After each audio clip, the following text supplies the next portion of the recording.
Have you ever written a piece of code, certain it was perfect, only for it to refuse to run or behave unexpectedly? It is a common experience for anyone learning to program, and often, the source of frustration lies in understanding what kind of error you are actually facing. The core difference between syntax errors and logic errors lies in when they are detected and what they representing. Syntax errors are like grammatical mistakes in human language, preventing your program from being understood by the computer at all. Logic errors, on the other hand, mean your program runs but does the wrong thing, like giving incorrect results or behaving unexpectedly.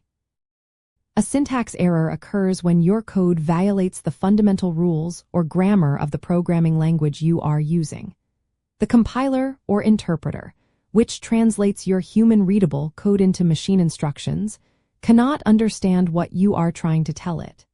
It simply stops and points out the exact line where it encountered the unreadable instruction.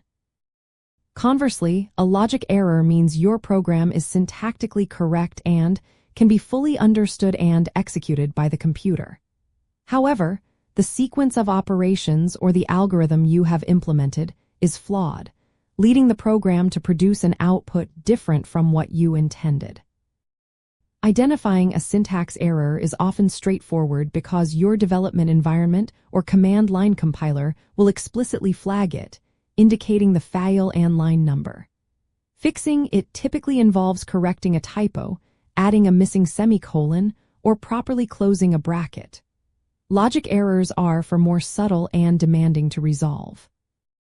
Since the program runs without crashing, you must meticulously test your code with various inputs, compare the actual output to the expected output, and then use debugging tools to trace the program's execution flow step by step.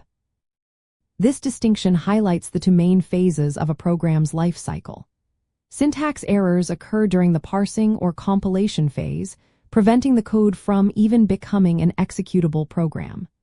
Logic errors manifest during the runtime phase, after the program has successfully compiled or been interpreted, as it performs its intended operations. Tools like static code analyzers can help catch potential logic issues early, while dynamic debuggers are essential for runtime analysis. Understanding this fundamental distinction between syntax and logic errors empowers you to approach debugging with a clear strategy. You know whether to look for a language rule violation that prevents execution or to investigate the flow and calculations of an already running program. This targeted approach saves significant time and frustration, moving you more efficiently toward building reliable and effective software. If this helps you fix faster, like, subscribe, and keep debugging with us.